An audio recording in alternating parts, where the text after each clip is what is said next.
How to recover banned EA account. Let's get started. Firstly, navigate to the Swin website, ea.com. Once you're over here, click on this question mark option. Click on the option EA Help. You will be directed to this page. Click on the option EA Account. Now click on this option, I want to check my ban status. Then you will be directed to this one page. Click on Go. Now click on the option Contact us to appeal your ban. Then click on the option Message us. You will be directed to this page. Now you will need to fill out this form. Provide some details. Type in your email address, first name, last name. Likewise, select your console. Once you fill this, click on Next. Then you will be directed to this page. Click on Next again. Now here, in the email subject, you will need to type in Recover Banned Account.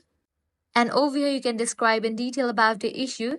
Mention you haven't violated any rules and regulations of EA, but your account has been banned. Likewise, you can add an attachment of your EA profile and send it. Now, EA support team will get back to you. So this is how you can recover banned EA account. If this guide helped you out, don't forget to like, share, and subscribe.